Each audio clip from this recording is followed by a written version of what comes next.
ക്രിസ്മസിന്റെ സമയത്ത് ഈ ലണ്ടനിൽ ഭയങ്കര രസം തന്നെ. പിന്നെ വല്ലാത്തൊരു വൈബാണ്, ഭയങ്കര വൈബ് തന്നെ. എനിക്ക് തോന്നുന്നു വേറെ എവിടെ പോയാലും ഇങ്ങനത്തെ ഒരു വൈബ് ഞാൻ കണ്ടിട്ടില്ല. ഒരു ഫീൽ ഇല്ല. ഇല്ല എനിക്ക് തോന്നുന്നു ഒരുപാട് ടൂറിസ്റ്റുകൾ ഇപ്പം ഈ സമയത്ത് ലണ്ടനിൽ ഈ ക്രിസ്മസ് മാർക്കറ്റ് കാണാനും ക്രിസ്മസ് കാണാൻ വേണ്ടി വലിയൊരു ടൂറിസ്റ്റ് ഹബ്ബായി മാറിയിട്ടുണ്ട്. വേറെ എവിടെ ഈ വൈബ് കിട്ടില്ല. പക്ഷെ അന്നുള്ളൊരു മാറ്റം എന്ന് പറഞ്ഞു കഴിഞ്ഞാൽ ഇപ്പൊ കളേഴ്സ് ഒക്കെ ആളുകൾ മാറി തുടങ്ങി. മിക്സഡ് കമ്മ്യൂണിറ്റി ഇപ്പൊ മലയാളികളാണെങ്കിലും ഒരുപാട് മലയാളികളായി. നമ്മളൊക്കെ വരുന്ന സമയത്തൊന്നും അധികം മലയാളികളില്ലല്ലോ. പ്രത്യേകിച്ച് ഇവിടെ വരുമ്പോൾ ആളുകൾ കുറവായിരുന്നു. നമ്മള് ലണ്ടനിലാണെങ്കിലും നമ്മള് കോഴിക്കോട് മലപ്പുറം ഭാഗത്തു നിന്നുള്ള ആൾക്കാരാകുമ്പം നമുക്ക് ഏറ്റവും കൂടുതൽ ഓർമ്മ എന്ന് പറഞ്ഞാല് ആ ഭാഗത്തുള്ള ഭക്ഷണങ്ങളാണ്. അപ്പം ഷംജിത്തിന് ഇവിടെ വന്നപ്പോൾ ആ 20 കൊല്ലം മുന്നേ ഇവിടെ UK വന്ന സമയത്ത് ഇങ്ങനെ കേരള സ്നാക്സും കോഴിക്കോട് മലബാർ സ്നാക്സ് ഒക്കെ ഒരുപാട് മിസ് ചെയ്യുന്നുണ്ടായിരുന്നു. മലബാർ എന്ന് പറയുമ്പോൾ നമ്മളെ ഫുഡാണല്ലോ, നല്ല കോഴിക്കോടിലേക്ക് ഭക്ഷണം കഴിക്കാൻ വരിക എന്നുള്ള ഫീലാണല്ലോ. ചട്ടിപ്പത്തിരി, ഉന്നക്കായ, ഒരു വല്ലാത്ത നൊസ്റ്റോൾ ഫീലിംഗ് ആണ്. നമ്മൾ വന്ന കാലത്തൊന്നും ഇത്ര സാധനങ്ങളൊന്നും നമുക്ക് ഇവിടെ കിട്ടാറില്ലായിരുന്നു. ഇപ്പോൾ നമ്മളെ കാലഘട്ടം മാറുന്നു, കേരളത്തിൽ നിന്ന് ഒരുപാട് ആളുകൾ ഇവിടെ വരുന്നു. അപ്പോൾ അങ്ങനെ വെക്കുമ്പോഴാണ് നമ്മളും ഇതുപോലെ തന്നെ കേരളത്തിൽ നിന്നൊരു ബ്രാൻഡ് ഇവിടെ നമ്മൾ കൊണ്ടുവരിക എന്നുള്ളൊരു ഫീലൊക്കെ വന്നത്. ഇപ്പം മലയാളികൾ ഇഷ്ടപ്പെടുന്ന ഒരു ബ്രാൻഡ് കേരള ഡിലൈറ്റ്സ് എന്നൊരു ബ്രാൻഡ്, അതിപ്പോൾ നന്നായിട്ട് നമ്മളിവിടെ ലോഞ്ച് ചെയ്തു. ലോകം മുഴുവൻ അതിങ്ങനെ വ്യാപിച്ചുകൊണ്ടിരിക്കുന്നുണ്ട്. അപ്പോൾ അത് വലിയ പ്രൗഡാണ്. നമുക്കും കഴിക്കാൻ പറ്റുന്നുണ്ട്, നമുക്ക് മറ്റുള്ളവരെ കഴിപ്പിക്കാനും പറ്റുന്നുണ്ട്. അത് വല്ലാത്തൊരു ഫീലാണ്.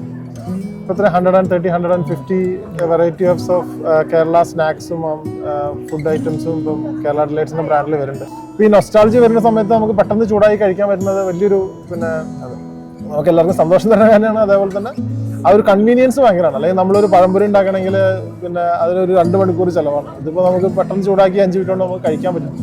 ഇപ്പോൾ ഒരു പഴംപൊരിയും ചായയും കഴിക്കാനുള്ള ഒരു ഫീൽ ഇല്ല അവിടുന്ന്. അപ്പോൾ ആ ഒരു ഫീല് നമ്മൾ കൊടുക്കാൻ പറ്റി എന്നുള്ളതാണ്.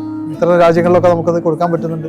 UK നല്ല രീതിയിൽ നന്നായിട്ട് പോകുന്നത്. ഇപ്പോൾ ന്യൂസിലാൻഡ്, നമ്മൾ സിംഗപ്പൂര്, കാനഡ, അയർലാൻഡ്, യൂറോപ്പിലേക്ക് നമ്മൾ വ്യാപിക്കാൻ പോവാണ്. ഒരു 1 ഇയറിനുള്ളിൽ ഗ്ലോബൽ ബ്രാൻഡ് ആവുക എന്നുള്ളതാണ്. ഇത്രയധികം range of foods Kerala delights ഈ ലോകത്ത് മുഴുവൻ ഇപ്പോൾ ഇറക്കുന്നുണ്ട്. അപ്പം അതിൻ്റെ ഒരു മാനുഫാക്ചറിങ് പ്രോസസ്സും അതെങ്ങനെയാണ്, അതൊക്കെ പ്ലാൻ ചെയ്ത് എങ്ങനെയാണ് എക്സിക്യൂട്ട് ചെയ്തത്? കേരളത്തിൽ കൊച്ചി അടുത്ത് ഒരു ഫുഡ് പാർക്കിൽ വെച്ചിട്ടാണ് ഉണ്ടാക്കുന്നത്. പിന്നെ എൻ്റെ ഒരു കോൺസെപ്റ്റ് ഉണ്ട്. ഞാനിപ്പോൾ അധിക രാജ്യങ്ങളും ചെയ്യുന്നത് ചെറുപ്പക്കാരായിട്ടാണ് ഡീൽ ചെയ്യുന്നത്. അപ്പോൾ നമ്മളൊരു നല്ലൊരു സുഹൃത്ത് റിസ്വാൻ എന്നൊക്കെ പറയും, റിസ്വാൻ വാസിം. അപ്പോൾ ഞങ്ങൾ ഒരുമിച്ച് ഒരു 2021 മുതലുള്ള ഡിസ്കഷനാണ്. അതിപ്പോൾ ഇങ്ങനെ ലോകം മുഴുവൻ വ്യാപിച്ചുകൊണ്ടിരിക്കുകയാണ്. ഒരുപാട് കാലം UK വന്നിട്ട് അപ്പം ഇപ്പോൾ ക്രിസ്മസ് സീസണാണ്. അപ്പോൾ ക്രിസ്മസ് സീസൺ എങ്ങനെയാണ്? നമ്മൾ പണ്ട് ഇവിടെ വന്ന സമയത്തും ഇപ്പോഴും നമ്മളുടെ വ്യത്യാസം എന്താണ്? അതിൻ്റെ ഒക്കെ ഓർമ്മകൾ എന്തൊക്കെയാണ്? നാട്ടിലെ ഓർമ്മ എന്ന് പറഞ്ഞാൽ നമ്മൾ ഈ സോഷ്യൽ ആക്ടിവിറ്റീസ് ഒക്കെ ആയതുകൊണ്ട് ക്രിസ്മസിനെക്കാട്ടും കൂടുതൽ നമ്മൾ ആ ഒരു ആക്ടിവിറ്റീസിലായിരുന്നു അതുകൊണ്ടായിരുന്നു. സെലിബ്രേഷൻസ് കുറവായിരുന്നു. ഇപ്പം മാറി. ഇപ്പോൾ നമ്മളെല്ലാം അവൈലബിളായി. നമ്മൾ വല്ലാത്തൊരു ഫീലാണ്. നല്ല ഒരുപാട് ഫ്രണ്ട്സായി. അപ്പോൾ നമ്മൾ ക്രിസ്മസ് ആ രീതിയിലെല്ലാം എൻജോയ് ചെയ്യാൻ തുടങ്ങി.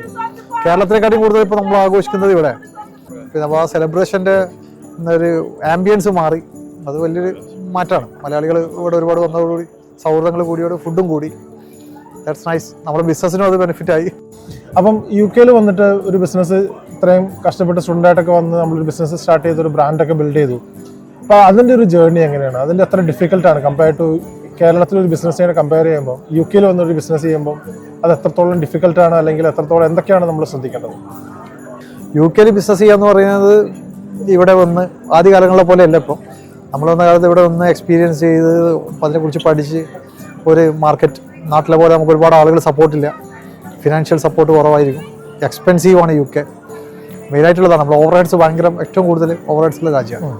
അപ്പോൾ അതൊക്കെ ആ ഒരു പ്രതിസന്ധി ഇവിടെ UK ഇന്ത്യയിലാണെങ്കിൽ നമുക്ക് മറ്റു രാജ്യങ്ങളിലാണെങ്കിൽ നമുക്ക് ഒരുപാട് സപ്പോർട്ട് വേറെ കിട്ടും. അപ്പോൾ ഇത് മറികടന്നുള്ളൊരു ബിസിനസ് ആയിരുന്നു. ഇപ്പം കാലഘട്ടം മാറി, ഒരുപാട് ആളുകൾ വന്നു. അപ്പോൾ ഒന്നും കൂടി ഓൺലൈൻ കാലഘട്ടം വന്നതോടുകൂടി നമുക്ക് റീച്ച് ചെയ്യാൻ പറ്റുന്നുണ്ട്. അപ്പോൾ ആ ഒരു പുതിയ കാലഘട്ടത്തെ ഉപയോഗിച്ചിട്ട് ബിസിനസ് ചെയ്യുമ്പോൾ ഇപ്പോൾ ഒന്നും കൂടി എളുപ്പമാണ്. പക്ഷേ എങ്കിലും UK പോലത്തെ രാജ്യങ്ങളിൽ ബിസിനസ് ചെയ്യുമ്പോൾ നമ്മളെ ലീഗൽ കാര്യങ്ങളൊക്കെ വളരെ എളുപ്പമായിരിക്കും. മറ്റു കാര്യങ്ങളിൽ നമുക്ക് കുറച്ചും കൂടി മറ്റു രാജ്യങ്ങളെക്കാട്ടും കുറച്ച് പ്രയാസമുണ്ട്. അപ്പോൾ അതൊക്കെ തരണം ചെയ്യാൻ പറ്റുവാണെങ്കിൽ UK പോലുള്ള രാജ്യങ്ങൾ നമുക്ക് ബിസിനസ് ചെയ്യാൻ വലിയ ബുദ്ധിമുട്ടില്ല. പണ്ട് നമ്മൾ 20 കൊല്ലം മുന്നേ UK വന്ന പോലെയല്ല, ഇപ്പോൾ ഒരുപാട് മലയാളികൾ UK വന്നു. അപ്പോൾ ഞാൻ ഒരു കാര്യം ശ്രദ്ധിച്ചാൽ ഇപ്പം വരുന്ന കുട്ടികളും ഇപ്പോൾ വരുന്ന ആൾക്കാരും കുറച്ചും കൂടി എൻ്റർപ്രൈസിങ്ങും കുറച്ചും കൂടി പെട്ടെന്ന് ബിസിനസ്സിലേക്ക് വരുന്നതും അവർ ബിസിനസ്സായിട്ട് പുതിയ ഓപ്പർച്യൂണിറ്റികൾ പലതും ചെയ്യുന്നുണ്ട്. ഞാൻ പണ്ട് വന്ന് കണ്ടതിനേക്കാളും. അപ്പോൾ അവരോട് ഇത്ര കാലം ഇവിടെ ബിസിനസ് ചെയ്ത ഒരാളെന്ന നിലയ്ക്ക് അവരോട് എന്ത് ഗൈഡൻസ് ആണ് ഷംജിത്തിന് കൊടുക്കാനുള്ളത്? അതിൽ ബിസിനസ്സിനെ കുറിച്ച് എനിക്ക് എപ്പോഴും പറയാനുള്ളത്, നമ്മൾ ഒരുപാട് സാമ്പത്തികം കയ്യിൽ വെച്ചിട്ട് ബിസിനസ് ചെയ്യണമെന്നില്ല. ബിസിനസ് നമുക്ക് നമ്മളെ ഐഡിയയും കോൺസെപ്റ്റും ഹാർഡ് വർക്കും എന്താണ് ചെയ്യുന്നതിനെ കുറിച്ച് നല്ലൊരു ധാരണ നമുക്കുണ്ടെങ്കിൽ നമുക്ക് ബിസിനസ് ചെയ്യാം. പിന്നെ മറ്റുള്ളൊരാൾ ഇപ്പം അധികം നടക്കുന്ന വെച്ചാൽ ഒരാൾ ചെയ്യുന്ന ഒരു ബിസിനസ് അതുപോലെ പെട്ടെന്ന് വേറെ ആരുടെയും ഫണ്ട് വെച്ച് ചെയ്യുന്ന ആ ബിസിനസ് ഒന്നും ഈ UK പോലത്തെ രാജ്യങ്ങളിൽ മുന്നോട്ട് പോകാൻ പാടാം. കാരണം ഇവിടുത്തെ ഓവർ ഹെഡ്സ് എക്സ്പെൻസ് എന്ന് പറഞ്ഞാൽ വലിയ ബാധ്യതയാണ്. അപ്പം അത് ചെയ്യുമ്പോൾ അതിനെക്കുറിച്ച് നല്ല ധാരണയും അതിൽ എക്സ്പീരിയൻസ് ഉള്ള ആളുകളുടെ കൂടെ ചെയ്യുക എന്നുള്ളതാണ് എൻ്റെ അഭിപ്രായം. അല്ലെങ്കിൽ സ്വയം അത് പഠിച്ചെടുത്തിട്ട് മനസ്സിലാക്കിയിട്ട് ചെയ്യുക എന്നുള്ളതാണ്. അതാണ് എൻ്റെ ഒരു ഇത്. അല്ലെങ്കിൽ നമുക്ക് സാമ്പത്തികമായിട്ട് ചിലപ്പം വലിയ നഷ്ടങ്ങൾ ഉണ്ടാവും.